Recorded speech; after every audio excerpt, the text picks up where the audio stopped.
क्या हो अगर सिर्फ 2 घंटे में तुम्हें वो ज्ञान मिल जाए जो हजारों सालों से इंसानों की जिंदगी बदलता आया है।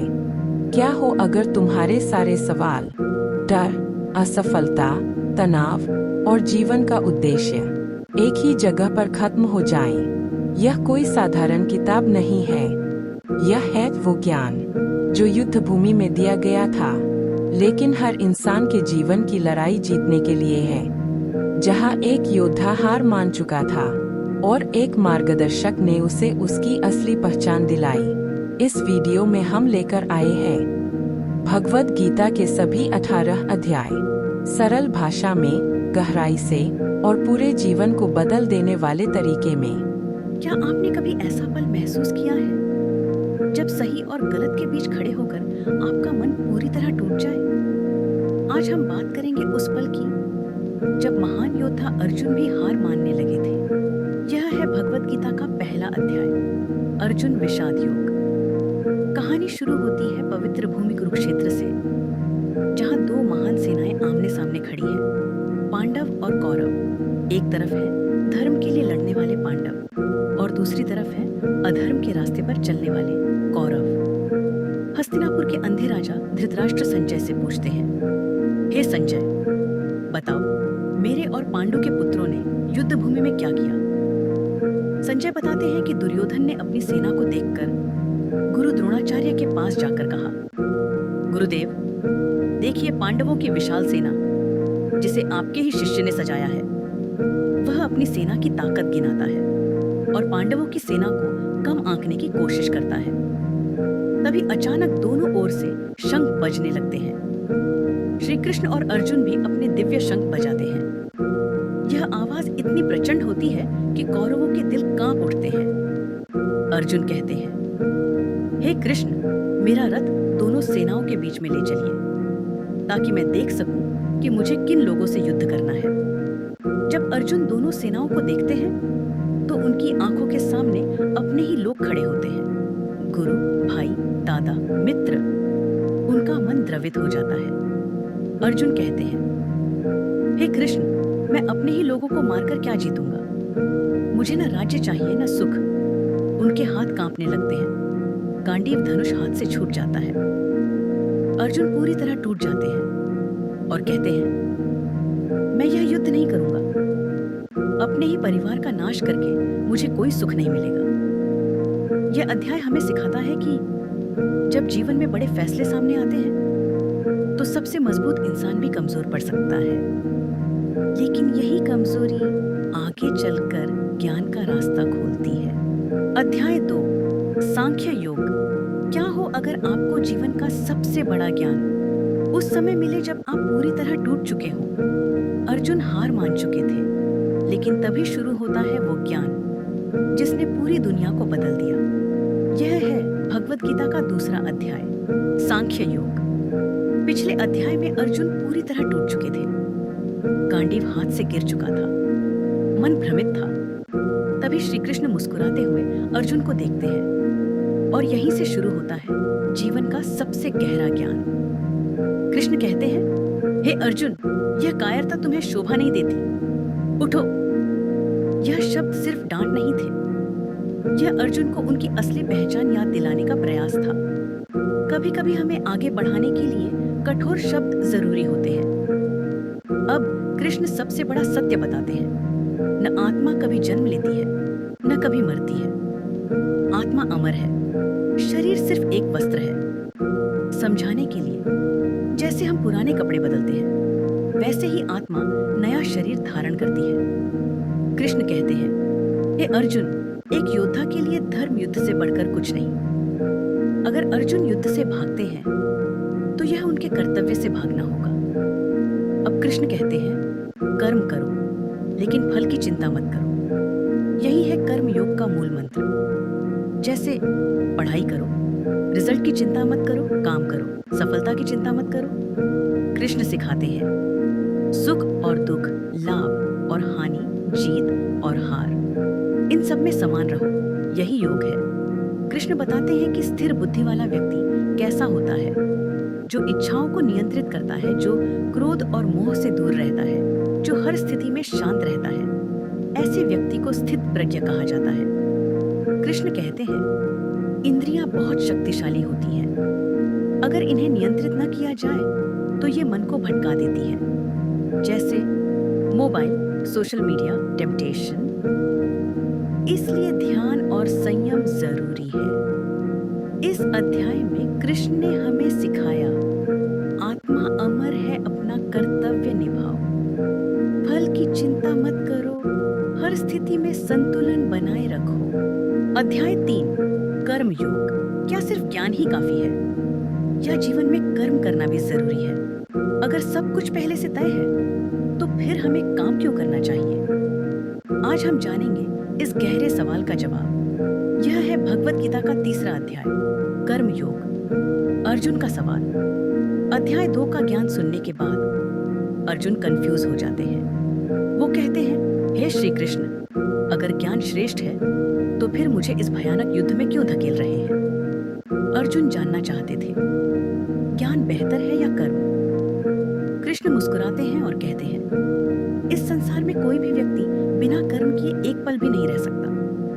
हम सांस लेते हैं, सोचते हैं, चलते हैं, ये सब भी कर्म ही है। कृष्ण कहते हैं, कर्म से भागना समाधान नहीं है, बल्कि सही तरीके से कर्म करना ही सच्चा मार्ग है। जैसे पढ़ाई से भागना नहीं, काम से भागना नहीं, बल्कि उसे सही नियत से करना। अब कृष्ण बताते हैं, कर्म योग का सबसे बड़ा सिद्धांत निष्काम कर्म, यानी बिना फल की इच्छा के कर्म करना। मदद करो, बदले में कुछ मत चाहो, काम करो, सिर्फ अपना कर्तव्य समझकर करो, यही सच्चा कर्म योग है। कृष्ण कहते हैं, हर कर्म एक यज्ञ की तरह होना चाहिए, जो समाज और दुनिया के लिए हो। मतलब सिर्फ अपने लिए मत जियो, दूसरों के लिए भी कुछ करो, यही जीवन का असली उद्देश्य है। कृष्ण कहते हैं, जो महान लोग करते हैं, साधारण लोग उसी का पालन करते हैं। इसलिए अगर आप अच्छा काम करेंगे तो समाज भी वैसा ही सीखेगा। कृष्ण बताते हैं, मनुष्य के अंदर इच्छाएं और अहंकार ही उसे गलत रास्ते पर ले जाते हैं। जब हम लालच में आकर काम करते हैं तो हम गलत फैसले लेने लगते हैं। इसलिए इच्छाओं को नियंत्रित करना जरूरी है। कृष्ण कहते हैं, इंद्रियां मन से ऊपर है, मन बुद्धि से ऊपर है और आत्मा सबसे ऊपर है। अगर आप आत्मा की सुनेंगे तो आप सही रास्ते पर चलेंगे। अंत में कृष्ण कहते हैं, हे अर्जुन, अपने कर्तव्य का पालन करो और इस मोह को त्याग कर युद्ध करो। यही कर्म योग का सार है। अध्याय का सार। इस अध्याय से हमें क्या सीख मिलती है? बिना कर्म के जीवन संभव नहीं। निष्काम कर्म सबसे श्रेष्ठ है। दूसरों के लिए भी काम करो, इच्छाओं और अहंकार से बचो, अपने कर्तव्य को निभाओ। तो दोस्तों, यही था भगवत गीता का 3रा अध्याय, कर्म योग। अगर आपको यह ज्ञान पसंद आया, अगले अध्याय में हम जानेंगे ज्ञान और कर्म का और गहरा रहस्य। अध्याय 4, ज्ञान कर्म संन्यास योग। क्या आपको पता है भगवान स्वयं इस धरती पर क्यों आते हैं? क्या सच में जब जब अधर्म बढ़ता है तब तब ईश्वर अवतार लेते हैं? आज हम जानेंगे इस गहरे रहस्य को। यह है भगवत गीता का 4था अध्याय, ज्ञान कर्म संन्यास योग। श्री कृष्ण अर्जुन से कहते हैं, मैंने यह योग पहले सूर्य देव को बताया था, फिर यह ज्ञान पीढ़ी दर पीढ़ी चलता गया, लेकिन समय के साथ यह खो गया। इसका मतलब यह ज्ञान नया नहीं है, बहुत प्राचीन है। अर्जुन आश्चर्य से पूछते हैं, आप तो अभी हैं, तो फिर आपने यह ज्ञान सूर्य को कैसे दिया? यह एक बहुत बड़ा सवाल था। कृष्ण मुस्कुराते हैं और कहते हैं, मैं और तुम कई जन्म ले चुके हैं, तुम नहीं जानते लेकिन मैं सब जानता हूँ। फिर कृष्ण कहते हैं, जब जब धर्म की हानि होती है और अधर्म बढ़ता है, तब तब मैं अवतार लेता हूँ। अवतार का लक्ष्य धर्म की रक्षा, अधर्म का नाश, अच्छे लोगों की रक्षा। कृष्ण कहते हैं, जो व्यक्ति मेरे दिव्य कर्म और जन्म को समझ लेता है, वह जन्म मृत्यु के चक्र से मुक्त हो जाता है, यानी सच्चा ज्ञान ही मुक्ति का रास्ता है।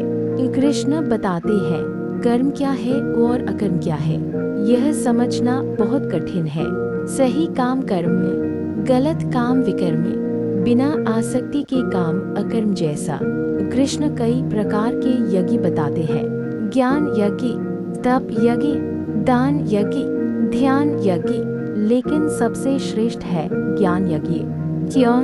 क्योंकि ज्ञान अज्ञान को खत्म करता है। कृष्ण कहते हैं, ज्ञान प्राप्त करने के लिए गुरु के पास जाओ, विनम्रता से प्रश्न करो और सेवा करो। संदेश: बिना सही मार्गदर्शन के सच्चा ज्ञान नहीं मिलता। कृष्ण कहते हैं, जैसे आग लकड़ी को जला देती है, वैसे ही ज्ञान सभी कर्मों को जला देता है। यानी सच्चा ज्ञान आपके पाप और भ्रम दोनों खत्म कर देता है। कृष्ण बताते हैं, जो व्यक्ति संदेह में रहता है वह न इस दुनिया में खुश रह पाता है, न ही आगे बढ़ पाता है। इसलिए ज्ञान से अपने संदेह को खत्म करो। अंत में कृष्ण कहते हैं, हे अर्जुन, अपने संदेह को ज्ञान की तलवार से काटो और अपने कर्तव्य के लिए खड़े हो जाओ। अध्याय का सार: इस अध्याय से हमें क्या सीख मिलती है? भगवान समय समय पर अवतार लेते हैं। सच्चा ज्ञान मुक्ति का रास्ता है। कर्म और अकर्म का अंतर समझो, गुरु का सम्मान करो, संदेह को ज्ञान से खत्म करो। तो दोस्तों, यही था भगवत गीता का चौथा अध्याय, ज्ञान कर्म संन्यास योग। अगर आपको यह ज्ञान पसंद आया, अगले अध्याय में हम जानेंगे कर्म और संन्यास का और गहरा रहस्य। अध्याय 5, कर्म संन्यास योग। क्या जीवन में सब कुछ छोड़ देना ही सही रास्ता है, या अपने काम करते रहना ही सच्चा धर्म है? आज हम जानेंगे इस बड़े सवाल का जवाब। यह है भगवत गीता का 5वां अध्याय, कर्म संन्यास योग। अर्जुन का सवाल। युद्ध के बीच में खड़े अर्जुन पूछते हैं, हे श्री कृष्णा, आप कभी कर्म त्याग संन्यास की बात करते हैं और कभी कर्म योग की। इन दोनों में सबसे अच्छा कौन सा है? कर्म योग vs संन्यास। कृष्ण उत्तर देते हैं, दोनों ही मार्ग अच्छे हैं, लेकिन कर्म योग काम करते हुए भगवान को समर्पित करना संन्यास से ज्यादा श्रेष्ठ और आसान है। संदेश: काम छोड़ना नहीं, बल्कि काम के फल की इच्छा छोड़ना जरूरी है। सच्चा सन्यासी कौन? कृष्ण बताते हैं, जो व्यक्ति ना किसी से द्वेष करता है और ना ही किसी चीज की इच्छा करता है, वही सच्चा सन्यासी है। मतलब सन्यास बाहर से नहीं, अंदर से होता है। कर्म करते हुए भी मुक्त कैसे रहे?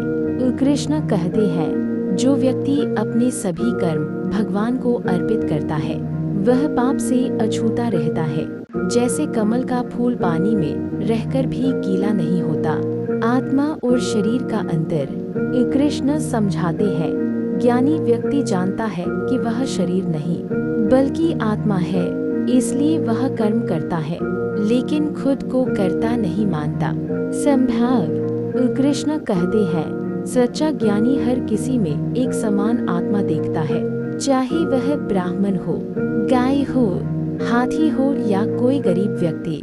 संदेश: सब में एक ही परमात्मा है। शांति कैसे मिलेगी? कृष्ण बताते हैं, जिस व्यक्ति ने अपनी इंद्रियों को नियंत्रित कर लिया और मन को शांत कर लिया, वही सच्ची शांति प्राप्त करता है। इच्छाओं का त्याग। जिस व्यक्ति ने अपनी इच्छाओं को त्याग दिया और अंदर से संतुष्ट है, वही सच्चा सुखी है। सच्ची खुशी बाहर नहीं अंदर है। काम, क्रोध और नियंत्रण। कृष्ण कहते हैं, जो व्यक्ति अपने जीवन में काम, अतिशय और क्रोध अंग को नियंत्रित कर लेता है, वह यही इस जीवन में ही सुख और शांति पा लेता है। भगवान से जुड़ाव। ये जो व्यक्ति अपने मन और आत्मा को भगवान में लगाता है, वह हमेशा शांति और आनंद में रहता है। अध्याय का सार। इस अध्याय से हमें क्या सीख मिलती है? काम छोड़ना नहीं, आसक्ति छोड़नी है। सच्चा संन्यास मन से होता है। सब में भगवान को देखो, इच्छाओं और क्रोध को नियंत्रित करो। सच्ची शांति अंदर से आती है। तो दोस्तों, यही था भगवत गीता का 5वां अध्याय, कर्म संन्यास योग। अगले अध्याय में हम जानेंगे ध्यान योग का गहरा रहस्य। अध्याय 6, ध्यान योग। जब दुनिया शोर से भरी हो, जब आपका मन हर पल भाग रहा हो, तब शांति कहाँ मिलेगी? क्या कभी आपने सोचा है कि असली लड़ाई बाहर नहीं, बल्कि आपके अंदर चल रही है? आज हम जानेंगे एक ऐसा ज्ञान जो हजारों साल पहले दिया गया था, लेकिन आज भी उतना ही शक्तिशाली है। भगवद गीता का अध्याय 6 ध्यान योग, जहाँ भगवान श्री कृष्ण सिखाते हैं मन को जीतने की कला। कुरुक्षेत्र का माहौल, कुरुक्षेत्र का मैदान, दो सेनाएं आमने सामने खड़ी हैं। एक तरफ धर्म, दूसरी तरफ अधर्म, और बीच में खड़े हैं अर्जुन। उनके हाथ कांप रहे हैं, मन भ्रमित है। तभी श्री कृष्ण उन्हें बताते हैं, अर्जुन, सबसे बड़ी जीत अपने मन पर जीत है। यहीं से शुरू होता है ध्यान योग। योग का असली अर्थ, योग का मतलब सिर्फ आंख बंद करके बैठना नहीं है। योग का असली अर्थ है अपने मन, बुद्धि और आत्मा को एक करना। श्री कृष्ण कहते हैं, जो व्यक्ति बिना फल की इच्छा के कर्म करता है वही सच्चा योगी है। यानी काम करो लेकिन लालच मत रखो। यही पहला कदम है ध्यान की ओर। मन की शक्ति, मन, यह छोटा सा शब्द, लेकिन इसकी शक्ति असीम है। यही मन आपको महान बना सकता है और यही मन आपको बर्बाद भी कर सकता है। श्री कृष्ण कहते हैं, मनुष्य का मन ही उसका मित्र है और मन ही उसका शत्रु। अगर आपने मन को जीत लिया तो दुनिया की कोई ताकत आपको नहीं हरा सकती। ध्यान की विधि, अब श्री कृष्ण बताते हैं ध्यान कैसे करें। एक शांत जगह चुनो, जमीन पर आसन लगाओ, रीढ़ सीधी रखो, आंखें बंद करो और फिर अपने ध्यान को एक बिंदु पर केंद्रित करो। लेकिन मन भागेगा, बार बार भागेगा और आपका काम है उसे बार बार वापस लाना। यही है असली अभ्यास, संतुलन का महत्व। ध्यान सिर्फ बैठने से नहीं होता, जीवन में संतुलन भी जरूरी है। ना ज्यादा खाना, ना ज्यादा सोना, ना ज्यादा काम। श्री कृष्ण कहते हैं, जिसका जीवन संतुलित है वही सच्चा योगी बन सकता है। बैलेंस ही सफलता की चाबी है। ध्यान का अनुभव, जब कोई व्यक्ति ध्यान में गहराई तक चला जाता है तो उसे एक ऐसा आनंद मिलता है जो शब्दों में बयान नहीं किया जा सकता।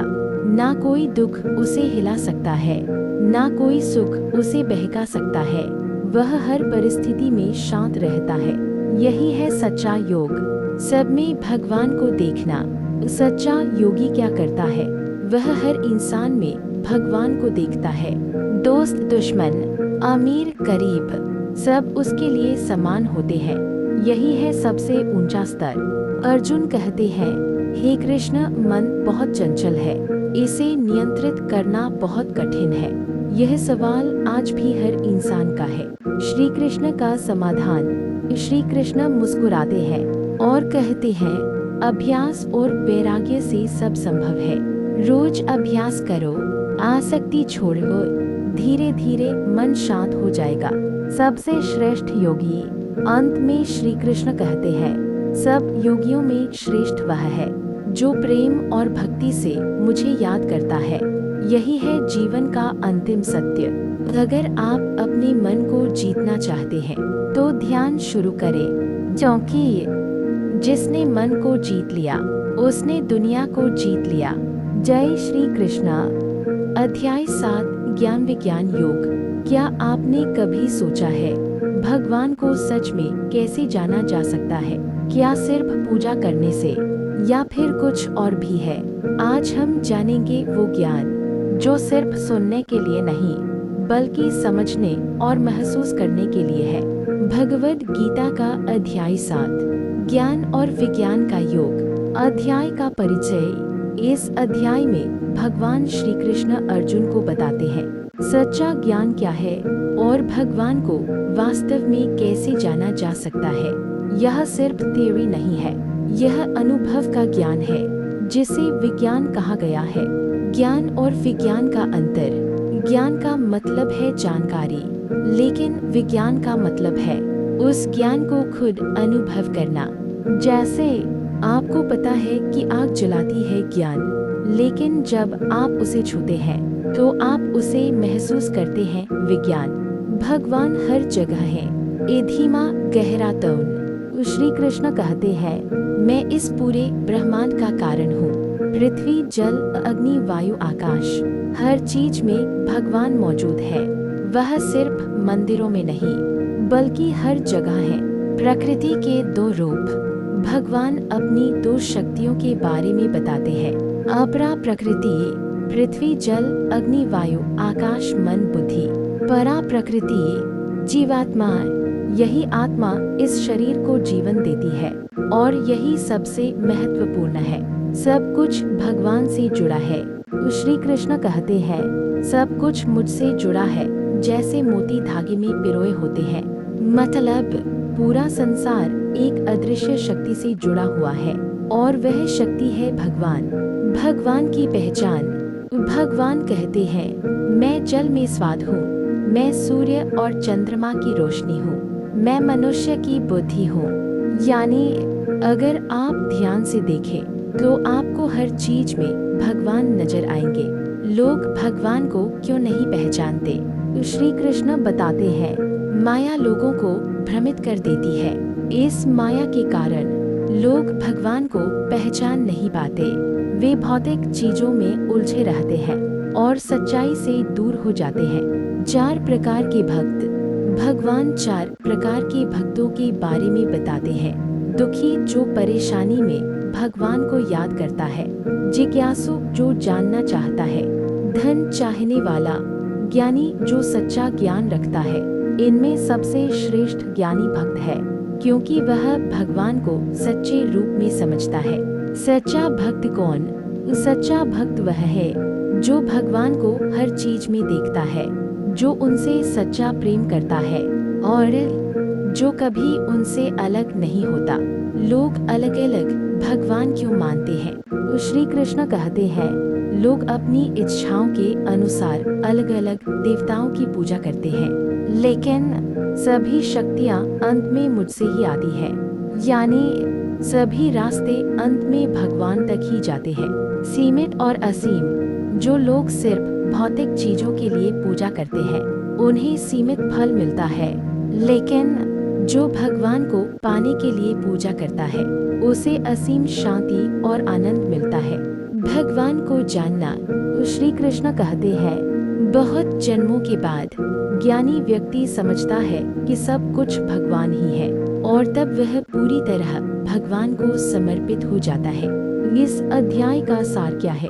भगवान हर जगह है। सच्चा ज्ञान अनुभव से आता है। माया हमें भ्रमित करती है।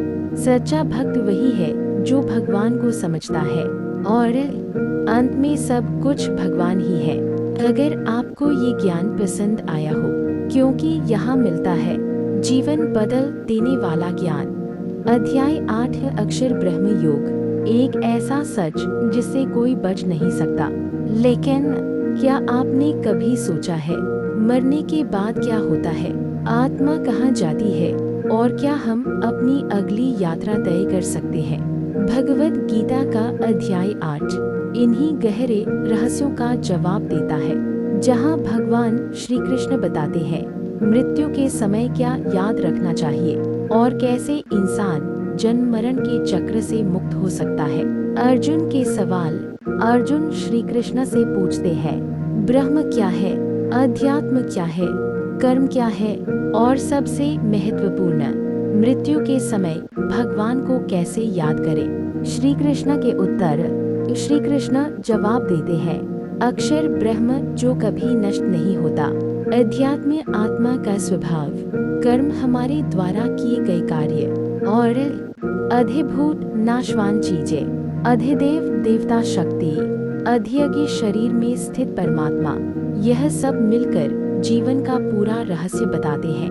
मृत्यु का समय सबसे महत्वपूर्ण क्यों? श्री कृष्ण कहते हैं, जो व्यक्ति मृत्यु के समय जिस चीज को याद करता है वह उसी को प्राप्त करता है। यानी आखिरी सोच आपकी अगली मंजिल तय करती है।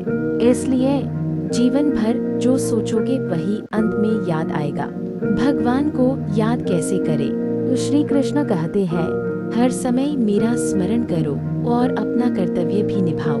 मतलब सिर्फ ध्यान ही नहीं, बल्कि काम करते हुए भी भगवान को याद करो। यही सच्चा योग है। ध्यान की शक्ति। मृत्यु के समय अगर कोई व्यक्ति मन को स्थिर रखे, प्राण को नियंत्रित करे और भगवान का ध्यान करे, तो वह सीधे परम धाम को प्राप्त करता है। यह बहुत कठिन है, लेकिन असंभव नहीं। ओम का महत्व। श्री कृष्ण कहते हैं, जो व्यक्ति ओम का उच्चारण करते हुए मुझे याद करता है, वह मुझे प्राप्त करता है। ओम सिर्फ एक शब्द नहीं, यह पूरे ब्रह्मांड की ध्वनि है। यही सबसे पवित्र मंत्र है। दो रास्ते। श्री कृष्ण दो मार्ग बताते हैं। देवयान मार्ग, जो भगवान तक ले जाता है, यहाँ से लौटना नहीं पड़ता। पितृयान मार्ग, यहाँ से आत्मा फिर जन्म लेती है। यानी एक रास्ता मुक्ति देता है और दूसरा फिर से जन्म और मृत्यु का चक्र। यह संसार एक चक्र है, जन्म, जीवन, मृत्यु, पुनर्जन्म। लेकिन जो भगवान को प्राप्त कर लेता है, वह इस चक्र से बाहर निकल जाता है। ब्रह्मा का दिन और रात। श्री कृष्ण बताते हैं, ब्रह्मा का एक दिन बराबर 1000 युग और एक रात भी उतनी ही लंबी। दिन में सृष्टि बनती है, रात में सब नष्ट हो जाता है। लेकिन भगवान इससे भी परे हैं। वे हमेशा स्थिर और अटल हैं। मुक्ति का रास्ता। श्री कृष्ण कहते हैं, जो व्यक्ति हमेशा मुझे याद करता है, वह मुझे आसानी से प्राप्त कर लेता है। उसे फिर जन्म नहीं लेना पड़ता। यही है सच्ची मुक्ति। इस अध्याय का सार क्या है?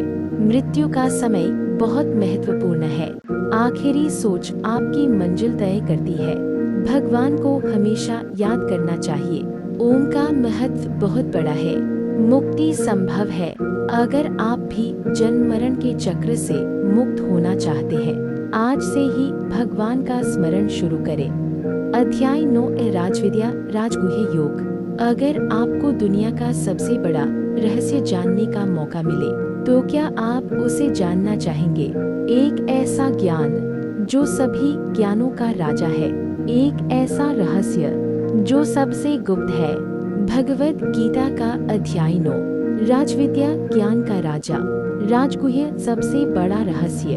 आज भगवान श्री कृष्ण अर्जुन को देते हैं सबसे शक्तिशाली ज्ञान जो आपकी जिंदगी बदल सकता है। अध्याय का परिचय। श्री कृष्ण कहते हैं, मैं तुम्हें सबसे गुप्त ज्ञान बताने जा रहा हूँ। यह ज्ञान पवित्र है, सरल है और सीधे अनुभव किया जा सकता है, लेकिन इसे समझने के लिए विश्वास जरूरी है।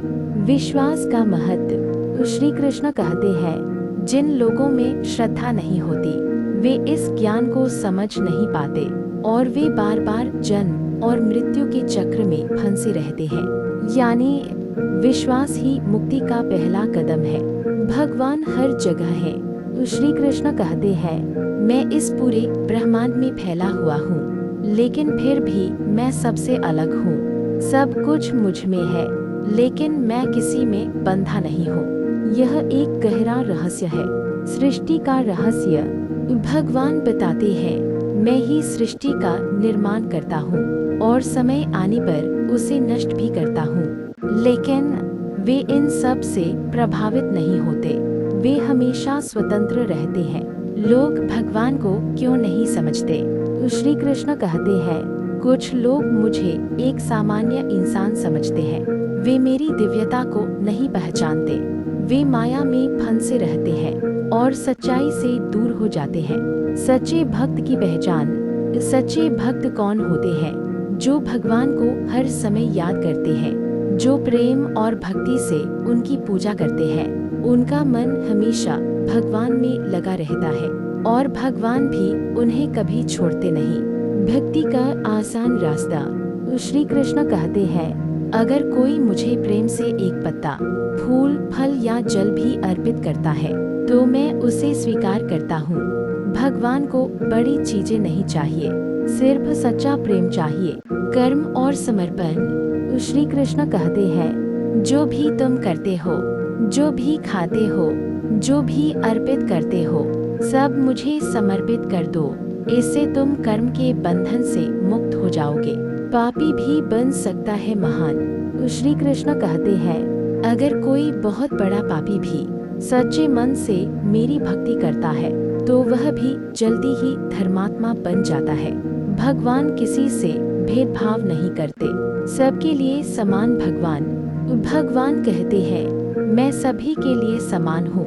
ना मैं किसी से द्वेष करता हूँ, ना किसी को विशेष मानता हूँ, लेकिन जो मुझे प्रेम करता है मैं उसके साथ विशेष संबंध बना लेता हूँ। मुक्ति का सरल रास्ता। अंत में श्री कृष्ण कहते हैं, हमेशा मुझे याद करो, मेरी भक्ति करो, मुझे प्रणाम करो और तुम निश्चित रूप से मुझे प्राप्त करोगे। यही सबसे सरल और सबसे शक्तिशाली रास्ता है। सार। इस अध्याय का सार क्या है? भक्ति सबसे आसान रास्ता है। भगवान हर जगह है। सच्चा प्रेम ही सबसे बड़ा अर्पण है। हर काम भगवान को समर्पित करो। कोई भी व्यक्ति बदल सकता है और भगवान सबको स्वीकार करते हैं। अगर आप भी भगवान के करीब जाना चाहते हैं, आज से ही भक्ति शुरू करें। अध्याय 10 विभूति योग। क्या आपने कभी सोचा है, अगर भगवान सच में हर जगह है तो हम उन्हें कैसे पहचाने? क्या वह सिर्फ मंदिरों में है या इस पूरी सृष्टि में फैले हुए हैं? आज हम जानेंगे भगवान के उन दिव्य रूपों को जो हर जगह मौजूद है। भगवद गीता का अध्याय 10 विभूति योग, जहाँ भगवान श्री कृष्ण खुद बताते हैं, मैं कहाँ कहाँ हूँ। अध्याय का परिचय। इस अध्याय में भगवान श्री कृष्ण अर्जुन को अपनी दिव्य शक्तियों के बारे में बताते हैं, यह बताने के लिए कि उन्हें हर जगह कैसे महसूस किया जा सकता है। यह अध्याय हमें सिखाता है भगवान को पहचानने की कला। भगवान का स्वरूप। श्री कृष्ण कहते हैं, मैं सभी चीजों का मूल हूँ, सब कुछ मुझसे ही उत्पन्न होता है। देवता, ऋषि, यहाँ तक कि ब्रह्मा भी सब मुझसे ही आए हैं। मैं ही शुरुआत हूँ, मैं ही अंत हूँ। सच्चा ज्ञानी कौन? श्री कृष्ण कहते हैं, जो व्यक्ति मुझे सच्चे रूप में जानता है वह भ्रम से मुक्त हो जाता है। वह समझता है कि भगवान ही सब कुछ है और उसी में उसकी भक्ति बढ़ती जाती है। भक्त और भगवान का संबंध।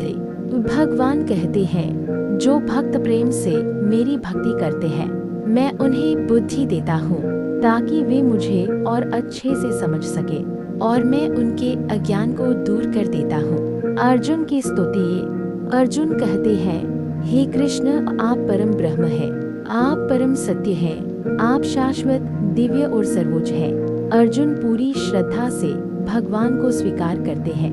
भगवान की विभूतियाँ। अब श्री कृष्ण अपनी विभूतियाँ बताते हैं, मैं आत्मा हूँ जो सभी प्राणियों के भीतर है। मैं सूर्य में चमक हूँ, मैं चंद्रमा में शीतलता हूँ, मैं वेदों में सामवेद हूँ, मैं देवताओं में इंद्र हूँ, मैं पहाड़ों में हिमालय हूँ, मैं नदियों में गंगा हूँ, मैं योद्धाओं में राम हूँ, मैं पशुओं में सिंह हूँ, मैं पक्षियों में गरुड़ हूँ। हर श्रेष्ठ चीज भगवान का ही रूप है।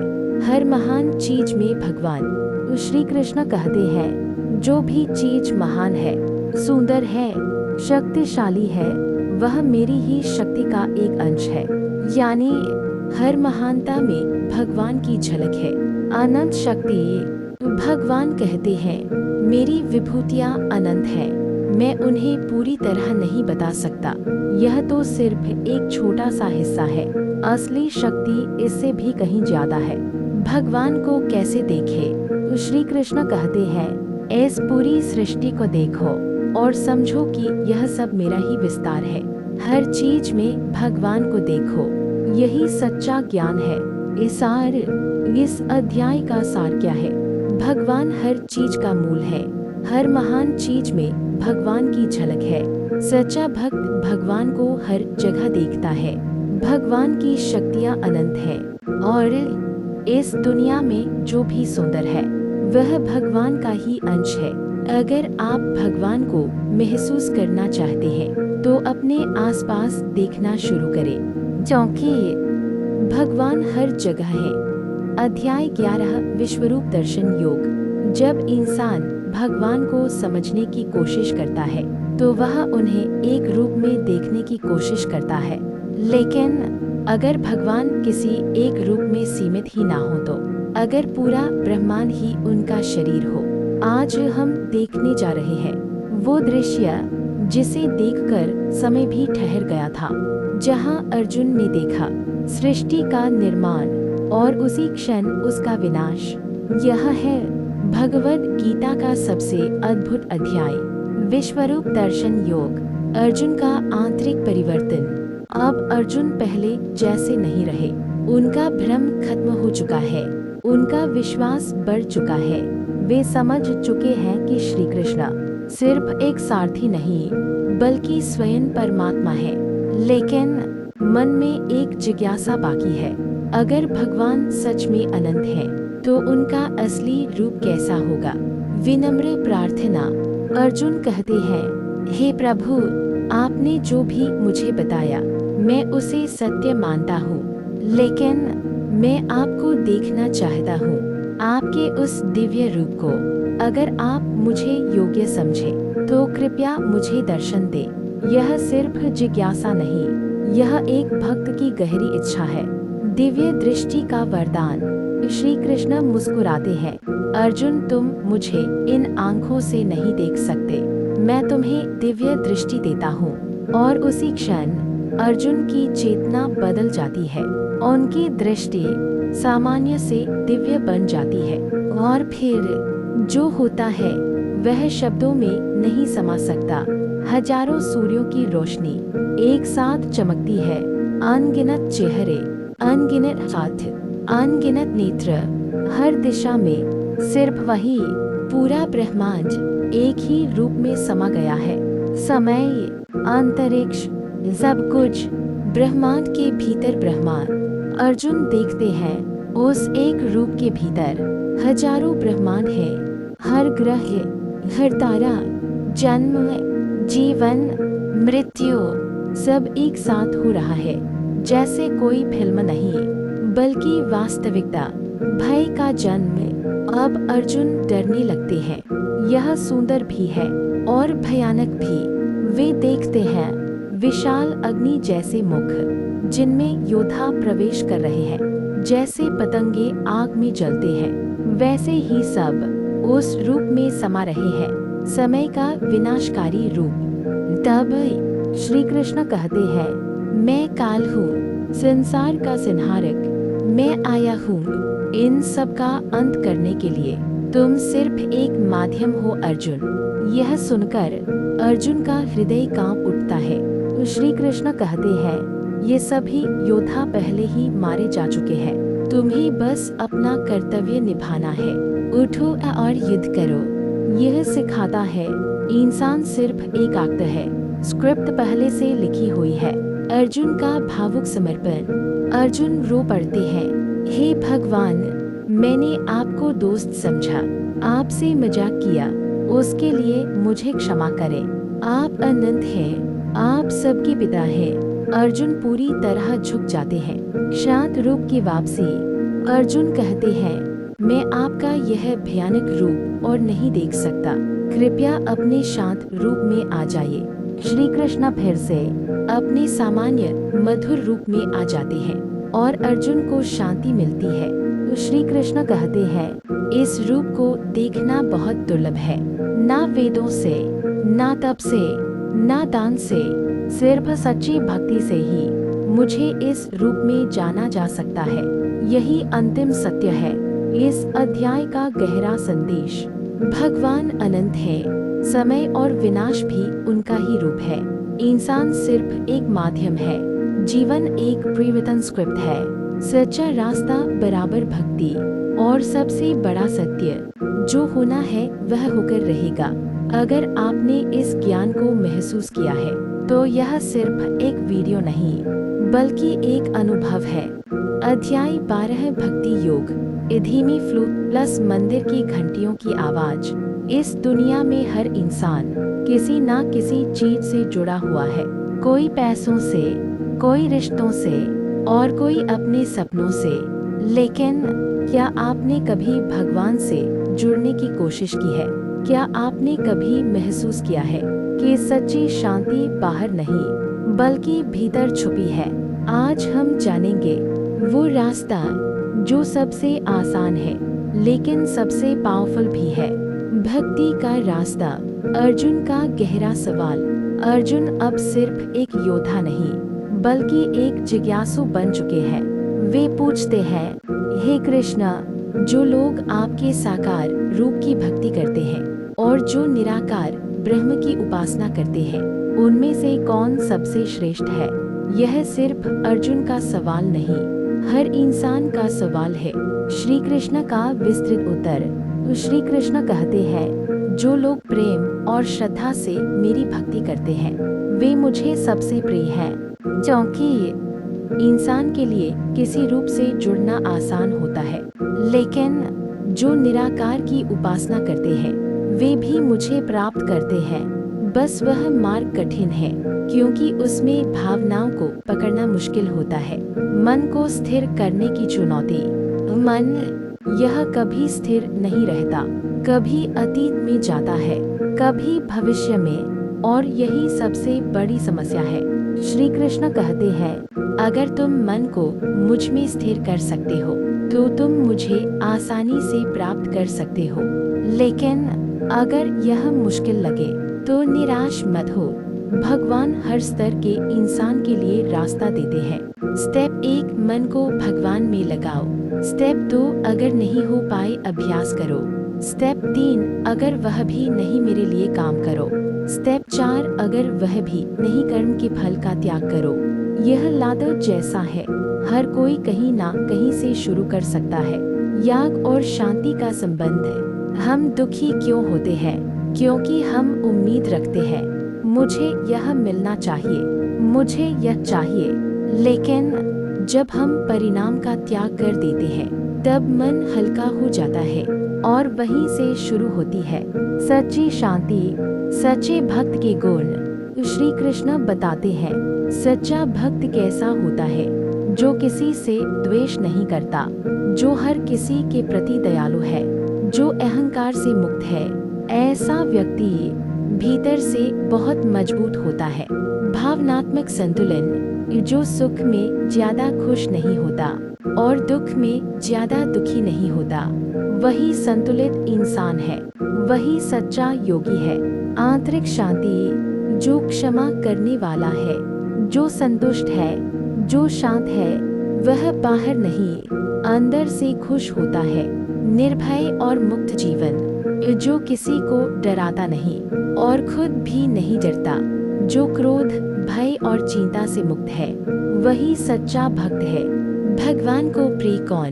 तो श्री कृष्ण कहते हैं, जो व्यक्ति इन सभी गुणों को अपनाता है वह मुझे सबसे प्रिय है। भगवान को बड़े कर्म नहीं चाहिए, सिर्फ सच्चा दिल चाहिए। भक्ति क्या है? यह कोई नियम नहीं, यह कोई कठिन साधना नहीं, यह एक भावना है, एक चुनाव है। जब इंसान सच्चे दिल से भगवान को याद करता है तो वही सबसे बड़ा योग है, वही सच्चा सुख है। इस अध्याय का गहरा संदेश। भगवान को पाने के लिए कठिन रास्ता जरूरी नहीं, भक्ति सबसे सरल और पावरफुल मार्ग है। हर इंसान अपनी लेवल से शुरुआत कर सकता है। सच्चा भक्त शांत, सरल और प्रेमपूर्ण होता है और भगवान को सिर्फ दिल से पाया जा सकता है। अगर आपने इस वीडियो को सिर्फ सुना नहीं बल्कि महसूस किया है तो एक बार बोलिए जय श्री कृष्ण। अध्याय 13, क्षेत्र की विभाग योग। क्या आप जानते हैं आप कौन है? क्या आप सिर्फ यह शरीर है या इसके अंदर कुछ और भी है? जो देखता है, जो महसूस करता है। आज हम जानेंगे शरीर और आत्मा के बीच का अंतर और जीवन का सबसे बड़ा सत्य। भगवद गीता का अध्याय 13, क्षेत्र और क्षेत्रज्ञ का ज्ञान। क्षेत्र क्या है? तो श्री कृष्ण कहते हैं, यह शरीर ही क्षेत्र फील्ड है। जहाँ जीवन के सारे अनुभव होते हैं। इस शरीर में क्या क्या शामिल है? 5 तत्व पृथ्वी, जल, अग्नि, वायु, आकाश, मन, बुद्धि, अहंकार, इंद्रियां और उनके विषय, यह सब मिलकर बनता है क्षेत्र। यानी यह शरीर एक खेत की तरह है जहाँ कर्म के बीज बोए जाते हैं। क्षेत्रज्ञ कौन है? तब सवाल है, इस शरीर को जानने वाला कौन है? वह है क्षेत्रज्ञ यानी आत्मा, जो इस शरीर में रहती है लेकिन इससे अलग है। शरीर बदलता है लेकिन आत्मा हमेशा एक जैसी रहती है। परमात्मा भी क्षेत्रज्ञ है। तो श्री कृष्ण कहते हैं, हे अर्जुन, मैं भी हर शरीर में क्षेत्रज्ञ हूँ। यानी हर जीव के अंदर आत्मा भी है और परमात्मा भी। एक देखता है और दूसरा मार्गदर्शन करता है। असली ज्ञान क्या है? अब श्री कृष्ण बताते हैं, सच्चा ज्ञान क्या है? विनम्रता, अहिंसा, सहनशीलता, सादगी, गुरु का सम्मान, इंद्रियों पर नियंत्रण, जन्म मृत्यु के दुख को समझना, यही असली ज्ञान है। बाकी सब सिर्फ जानकारी है। अज्ञान क्या है? जो इन गुणों के विपरीत है वही अज्ञान है। अहंकार, क्रोध, लोभ, यही इंसान को भटकाते हैं। जानने योग्य क्या है? तो श्री कृष्ण कहते हैं, अब मैं तुम्हें वह बताऊंगा जिसे जानकर अमरता प्राप्त होती है। वह है परमात्मा, जो हर जगह है लेकिन किसी में बंधा नहीं है, जो बिना इंद्रियों के भी सब कुछ देखता है। प्रकृति और पुरुष दो मुख्य तत्व हैं। प्रकृति नेचर, शरीर, मन, संसार। पुरुष आत्मा है। प्रकृति काम करती है, आत्मा सिर्फ देखती है। लेकिन जब आत्मा खुद को शरीर मान लेती है तब दुख शुरू होता है। बंधन का कारण, आत्मा क्यों बंध जाती है? क्योंकि वह प्रकृति से जुड़ जाती है और कर्मों के फल में फंस जाती है। यही जन्म मरण का कारण है। मुक्ति कैसे मिले? तो श्री कृष्ण कहते हैं, जो व्यक्ति यह समझ लेता है कि मैं शरीर नहीं आत्मा हूँ, वह मुक्त हो जाता है। कुछ लोग ध्यान से, कुछ ज्ञान से, कुछ कर्म से भगवान तक पहुँचते हैं। सच्ची दृष्टि, सच्चा ज्ञानी कौन है? जो हर जीव में एक ही परमात्मा को देखता है और किसी को अलग नहीं मानता, वही सच्चा दृष्टा है। तो श्री कृष्ण कहते हैं, जो इस ज्ञान को समझ लेता है वह जन्म मरण से मुक्त हो जाता है। यही जीवन का सबसे बड़ा सत्य है। इस अध्याय का सार, शरीर और आत्मा अलग है, आत्मा अमर है, अहंकार और अज्ञान बंधन का कारण है। सच्चा ज्ञान विनम्रता और सादगी में है। परमात्मा हर जगह है और तुम शरीर नहीं आत्मा हो। अगर आपने आज कुछ सीखा है तो अपने आप से पूछिए, मैं कौन हूँ? अध्याय 14 गुणत्रय विभाग योग। क्या आपने कभी सोचा है, हम जैसा सोचते हैं वैसा ही क्यों बन जाते हैं? कभी मन शांत रहता है, कभी बेचैन और कभी सुस्त।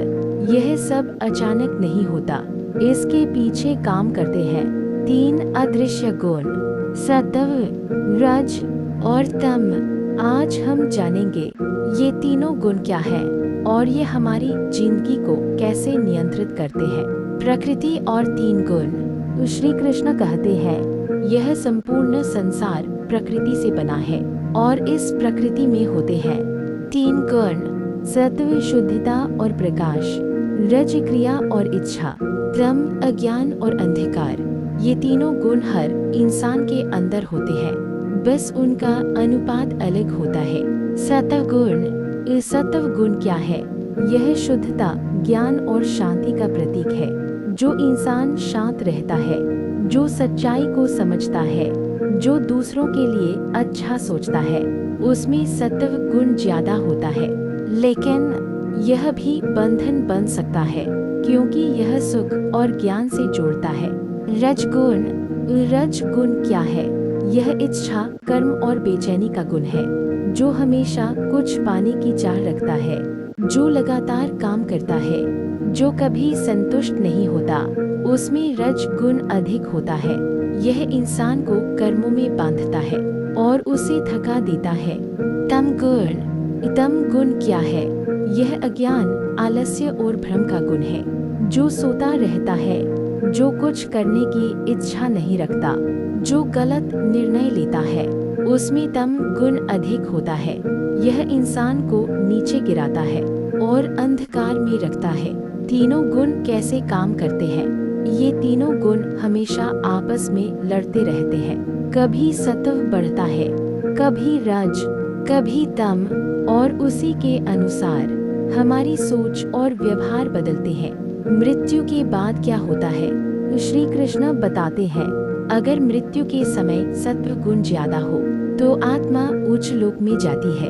अगर रज गुण ज्यादा हो तो फिर से मानव जन्म मिलता है, और अगर तम गुण ज्यादा हो तो आत्मा नीचे के स्तर पर जाती है।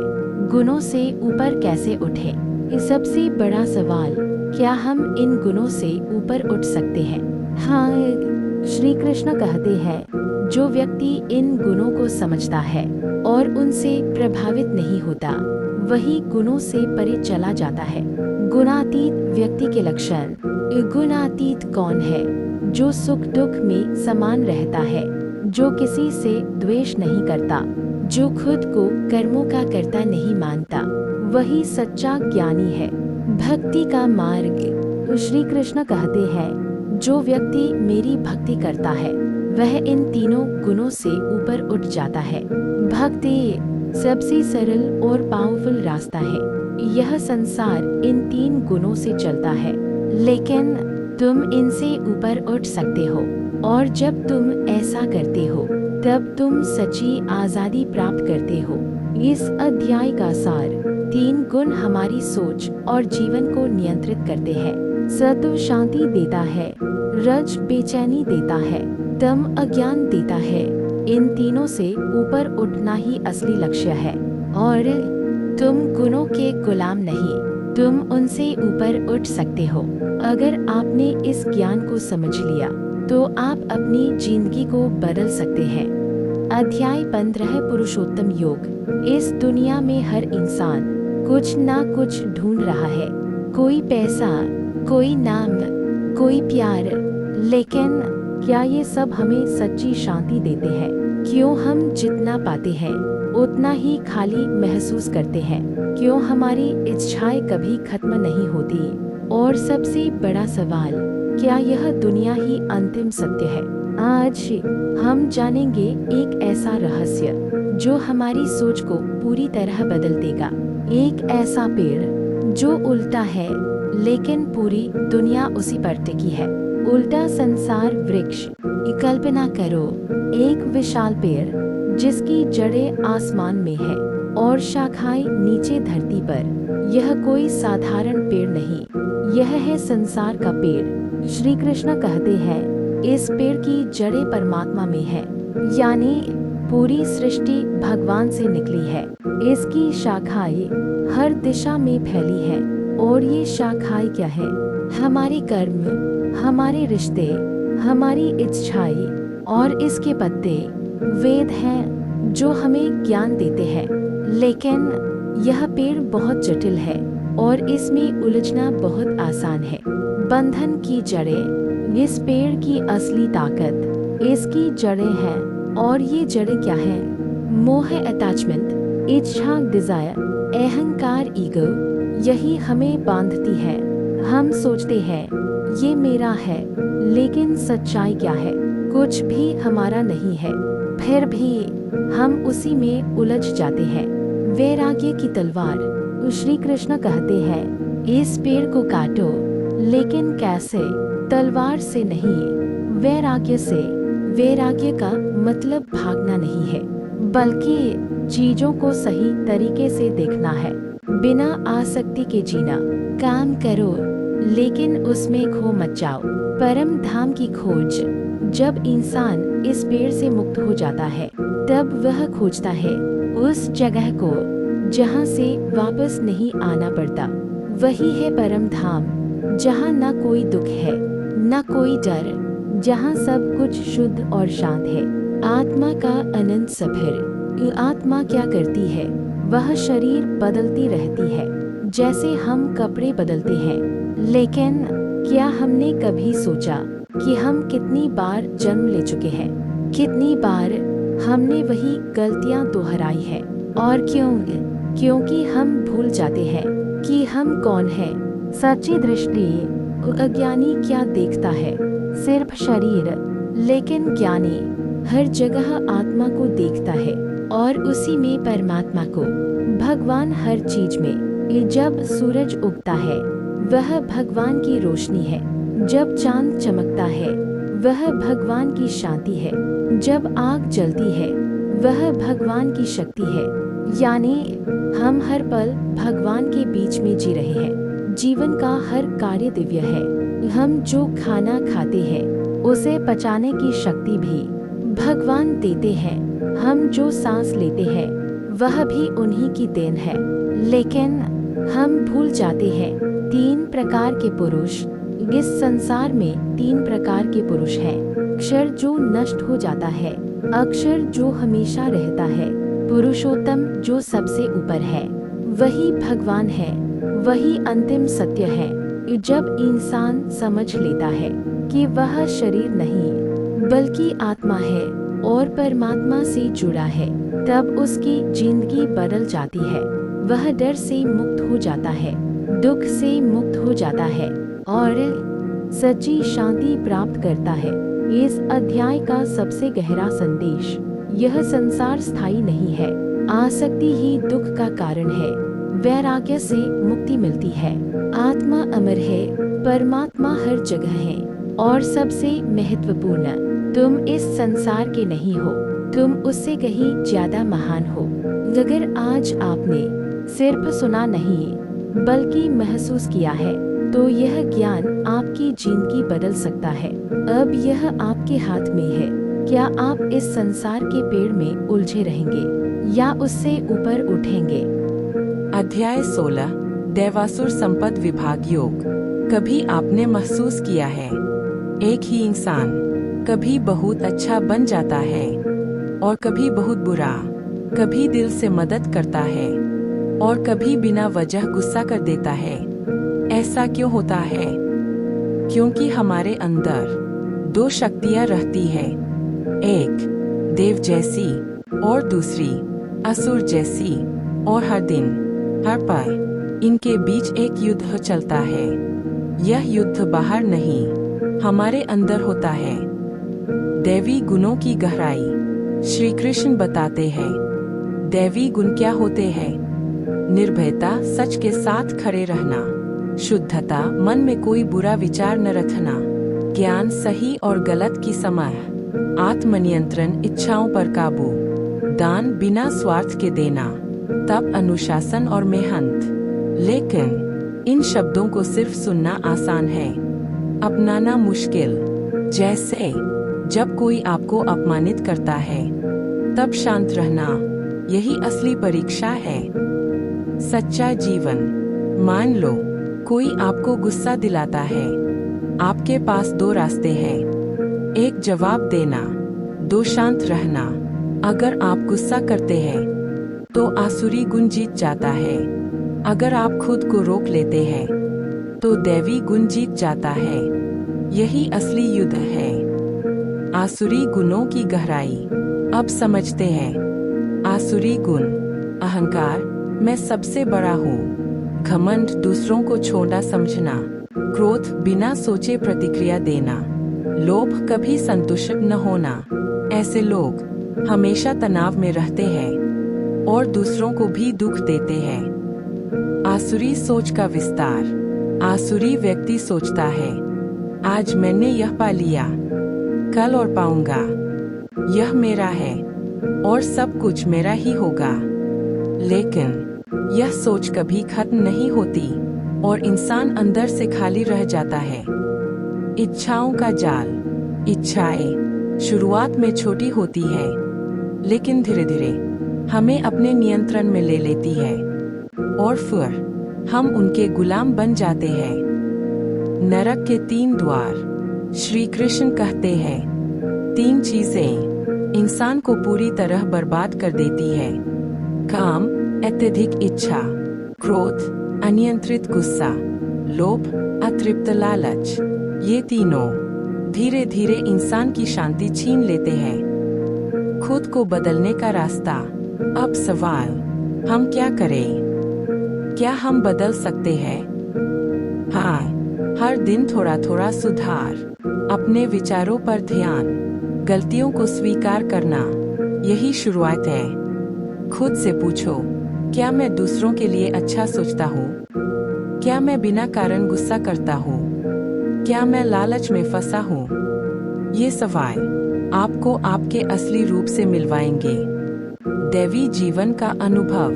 जब आप दैवी गुण अपनाते हैं तो जिंदगी आसान हो जाती है, मन शांत रहता है, रिश्ते मजबूत होते हैं और अंदर से सच्ची खुशी मिलती है।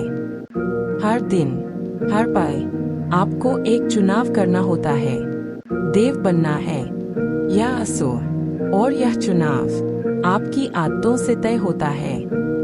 इस अध्याय का सबसे गहरा संदेश, युद्ध बाहर नहीं, अंदर है। हर विचार एक दिशा तय करता है। दैवी गुण हमें ऊपर उठाते हैं, आसुरी गुण हमें गिराते हैं। काम, क्रोध, लोभ सबसे खतरनाक है और आप जैसा सोचते हैं वैसे ही बन जाते हैं। अगर आपने आज खुद को पहचान लिया तो यह सबसे बड़ी जीत है। अब हर दिन एक छोटा हिस्सा ले और अपने अंदर के देव को मजबूत बनाए। अध्याय 17, श्रद्धात्रय विभाग योग। हर इंसान किसी ना किसी चीज पर विश्वास करता है, कोई भगवान पर, कोई खुद पर और कोई सिर्फ दुनिया पर। लेकिन क्या आपने कभी सोचा है आपकी श्रद्धा कैसी है और वही आपकी जिंदगी को कैसे शेप देती है? आज हम जानेंगे श्रद्धा के 3 रूप और उनका हमारे जीवन पर गहरा प्रभाव। अर्जुन का प्रश्न। अर्जुन पूछते हैं, हे कृष्ण, जो लोग शास्त्रों के अनुसार नहीं चलते लेकिन श्रद्धा से पूजा करते हैं, उनकी श्रद्धा कैसी होती है? यह सवाल आज के समय में भी उतना ही महत्वपूर्ण है। श्रद्धा के 3 प्रकार। श्री कृष्ण कहते हैं, हर इंसान की श्रद्धा उसके स्वभाव के अनुसार होती है और यह 3 प्रकार की होती है। सात्विक श्रद्धा, राजसिक श्रद्धा, तामसिक श्रद्धा। जैसा आपका मन वैसी आपकी श्रद्धा। सात्विक श्रद्धा। सात्विक श्रद्धा क्या है? यह शुद्ध, शांत और सच्ची होती है, जो भगवान की पूजा सच्चे दिल से करता है, जो बिना स्वार्थ के कर्म करता है, जो दूसरों के लिए अच्छा सोचता है, उसकी श्रद्धा सात्विक होती है और वह धीरे धीरे आत्मिक शांति प्राप्त करता है। राजसिक श्रद्धा। राजसिक श्रद्धा यह इच्छा और स्वार्थ से भरी होती है। पूजा इसलिए करना ताकि कुछ मिल जाए, दान इसलिए देना ताकि नाम हो जाए। ऐसे लोग बाहर से अच्छे दिखते हैं लेकिन अंदर से अशांत रहते हैं। तामसिक श्रद्धा। तामसिक श्रद्धा यह अज्ञान और भ्रम से भरी होती है। गलत चीजों में विश्वास, अंधविश्वास, बिना समझ के पूजा, यह इंसान को गलत रास्ते पर ले जाती है। भोजन के 3 प्रकार। श्री कृष्ण बताते हैं, हमारा भोजन भी हमारी श्रद्धा को प्रभावित करता है। सात्विक भोजन, ताजा, हल्का, शुद्ध। राजसिक भोजन, ज्यादा मसालेदार, तीखा। तामसिक भोजन, बासी, खराब, अशुद्ध। जैसा भोजन वैसा मन। यज्ञ, तप और दान। यज्ञ, सैक्रिफाइस। तप, डिसिप्लिन। दान, चैरिटी। ये भी 3 प्रकार के होते हैं। सात्विक बिना स्वार्थ, राजसिक दिखावे के लिए, तामसिक बिना समझ के, असली महत्व भावना का है। ओम तत्सत का रहस्य। ओम भगवान का प्रतीक, तत् यह सब उसी का है। सत सत्य और शुद्धता। इन शब्दों का उपयोग हर पवित्र कार्य में किया जाता है। आत्मनिरीक्षण।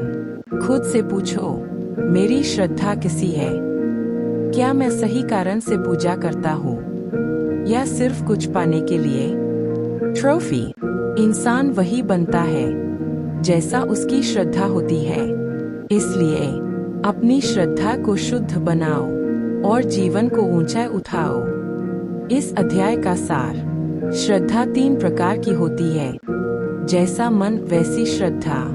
भोजन और कर्म भी प्रभावित करते हैं। भावना सबसे महत्वपूर्ण है। शुद्ध श्रद्धा ही सच्ची शांति देती है और आपकी श्रद्धा ही आपकी पहचान है।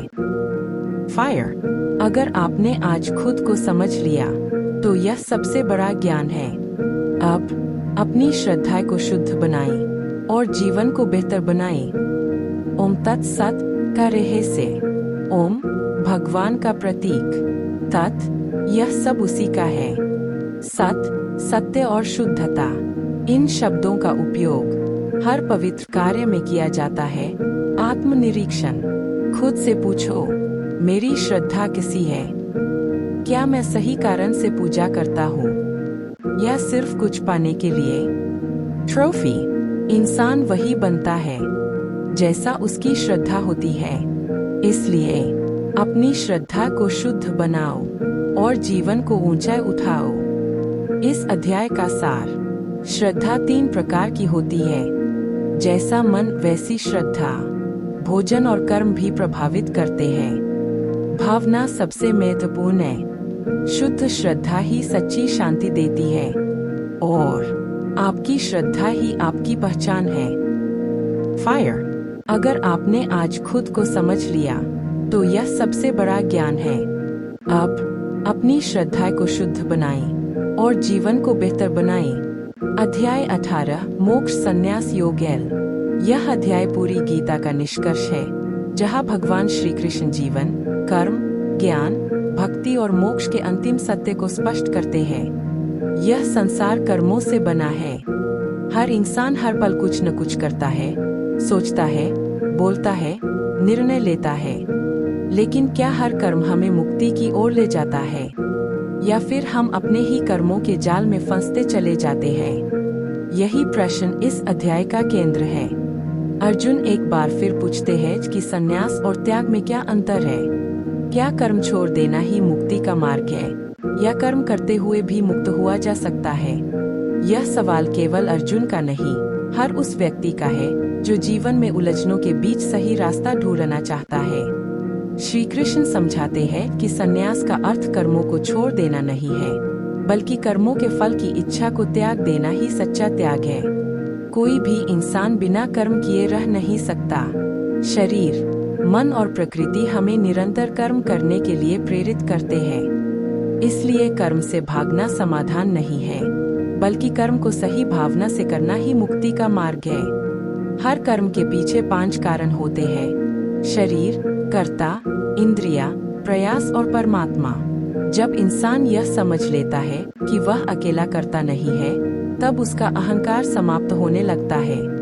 यही समझ उसे कर्मों के बंधन से मुक्त करती है। इसके बाद श्री कृष्ण ज्ञान, कर्म और कर्ता के 3 प्रकार बताते हैं, जो 3 गुणों सत्व, रज और तम पर आधारित है। सत्व गुण का ज्ञान वह है जो हर जीव में एक ही परमात्मा को देखता है।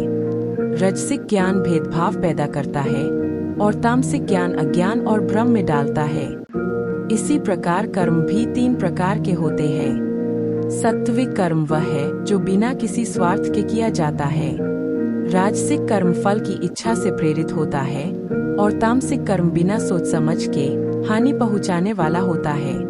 कर्ता भी 3 प्रकार के होते हैं, जो शांत, संतुलित और अहंकार रहित है, वह सात्विक कर्ता है। जो लालच और अहंकार से भरा है, वह राजसिक कर्ता है, और जो आलसी, भ्रमित और लापरवाह है, वह तामसिक कर्ता है। श्री कृष्ण आगे बुद्धि, धृति और सुख के भी 3 प्रकार बताते हैं। शुरुआत में कठिन लेकिन अंत में अमृत जैसा लगे, वह सात्विक सुख है। जो शुरुआत में मीठा लेकिन अंत में कड़वा हो, वह राजसिक सुख है। और जो आलस्य, नींद और भ्रम से पैदा हो, वह तामसिक सुख है।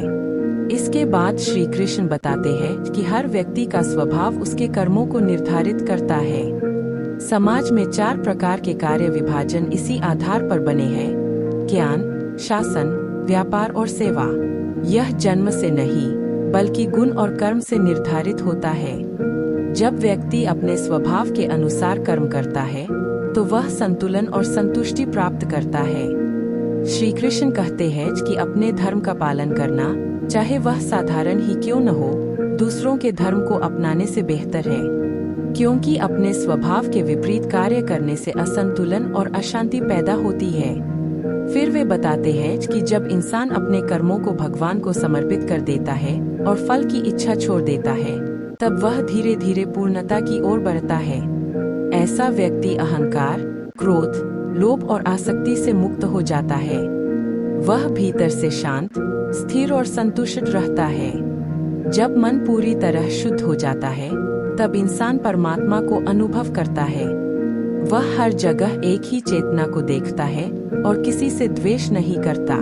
यही अवस्था भक्ति की चरम सीमा है। अंत में श्री कृष्ण अर्जुन से कहते हैं कि सभी धर्मों को छोड़कर केवल उनकी शरण में आ जाओ। इसका अर्थ बाहरी धर्मों को त्यागना नहीं है, बल्कि हर प्रकार के अहंकार, भ्रम और डर को छोड़कर पूरी श्रद्धा से भगवान पर विश्वास करना है। वे आश्वासन देते हैं कि जो ऐसा करता है उसे वे सभी पापों से मुक्त कर देंगे। अर्जुन अब पूरी तरह स्पष्ट हो जाते हैं। उनका भ्रम समाप्त हो जाता है और वे कहते हैं कि अब वे आपके आदेश का पालन करेंगे। यही वह क्षण है जहां एक भ्रमित मनुष्य एक जागरूक और दृढ़ व्यक्ति बन जाता है। इस अध्याय का सार यही है कि जीवन में कर्म करना जरूरी है, लेकिन उससे बंधना जरूरी नहीं है। जब हम अपने कर्मों को समर्पण, भक्ति और सही ज्ञान के साथ करते हैं, तब वही कर्म हमें मुक्ति की ओर ले जाते हैं। अहंकार, इच्छा और आसक्ति ही बंधन का कारण है और उनका त्याग ही मोक्ष का मार्ग है। अंत में यह समझना जरूरी है कि हम केवल शरीर नहीं है, बल्कि एक शाश्वत आत्मा है। यही मोक्ष है। और अब जब हमने भगवद गीता के सभी 18 अध्यायों की इस अद्भुत यात्रा को पूरा कर लिया है, और अब इस पूरी यात्रा के अंत में एक बार फिर खुद से एक सवाल पूछो, क्या हमने सिर्फ गीता को सुना है या सच में उसे महसूस भी किया है? क्योंकि गीता को समझना शब्दों को समझना नहीं है, यह खुद को समझने की प्रक्रिया है। जब अर्जुन युद्ध भूमि में खड़े थे तो उनका संकल्प बाहरी नहीं था, वह उनके भीतर चल रहा था। और सच तो यह है कि हर इंसान अपने जीवन में कभी न कभी उसी मोड़ पर खड़ा होता है जहां उसे समझ नहीं आता कि क्या सही है और क्या गलत, किस रास्ते पर चलना है और किससे पीछे हट जाना है। गीता उसी क्षण के लिए है। यह हमें सिखाती है कि जीवन में उलझने आना गलत नहीं है, लेकिन उन उलझनों में खो जाना गलत है। यह हमें याद दिलाती है कि हमारी सबसे बड़ी ताकत हमारे बाहर नहीं, हमारे अंदर छिपी हुई है। हम अक्सर अपनी पहचान को अपने काम, अपने रिश्तों, अपनी सफलता और असफलता से जोड़ लेते हैं, लेकिन गीता हमें यह सिखाती है कि हम इन सब से कहीं ज्यादा है। हम एक चेतना है, एक आत्मा है जो इस संसार में अनुभव करने आई है, सीखने आई है और आगे बढ़ने आई है। जब यह समझ धीरे धीरे हमारे अंदर उतरती है तो हमारे डर कम होने लगते हैं। मृत्यु का डर, असफलता का डर, लोगों की सोच का डर, सब धीरे धीरे खत्म होने लगता है और उसकी जगह ले लेती है एक गहरी शांति। गीता हमें बार बार यह सिखाती है कि जीवन में भागना समाधान नहीं है। समस्या से भागने से समस्या खत्म नहीं होती, वह केवल और बड़ी हो जाती है। लेकिन जब हम उसका सामना करते हैं सही समय और सही दृष्टिकोण के साथ, तो वही समस्या हमारे लिए एक अवसर बन जाती है। यही कारण है कि गीता हमें कर्म करने के लिए प्रेरित करती है, लेकिन यह कर्म केवल काम करने के लिए नहीं है। यह कर्म अपने कर्तव्य को निभाने के लिए है। जब हम अपने कर्तव्य को समझते हैं और उसे पूरी निष्ठा के साथ निभाते हैं, तो हमारे जीवन में स्पष्टता आने लगती है। लेकिन गीता यहाँ एक बहुत महत्वपूर्ण बात जोड़ती है। कर्म करो, लेकिन फल की चिंता मत करो, क्योंकि फल की चिंता ही हमारे मन को अशांत बनाती है। हम सोचते हैं, क्या होगा अगर मैं हार गया? क्या होगा अगर लोग मुझे जज करेंगे?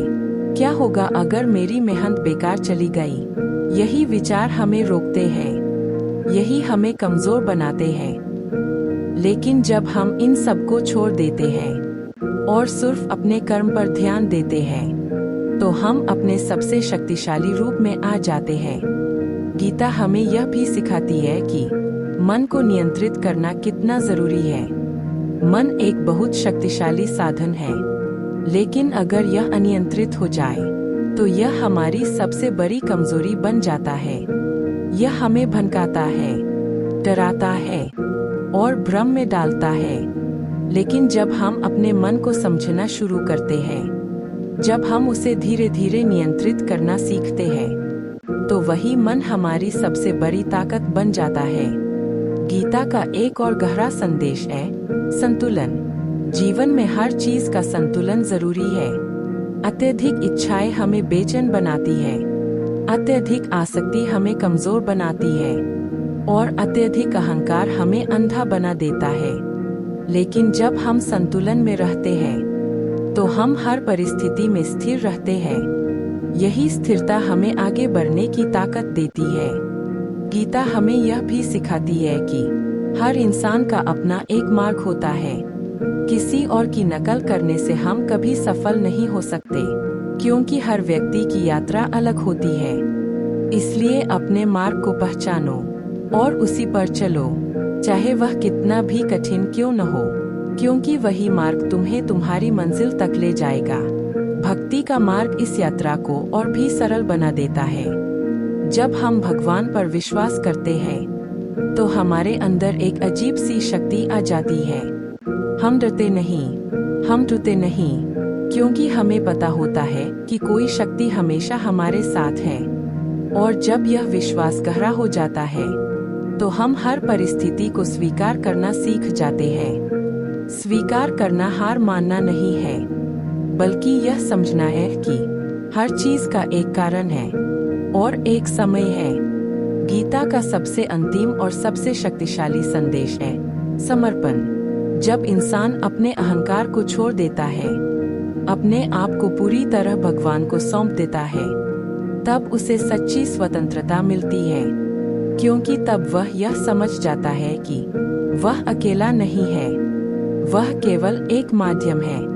और जब यह समझ आती है तो जीवन का हर बोझ हल्का हो जाता है।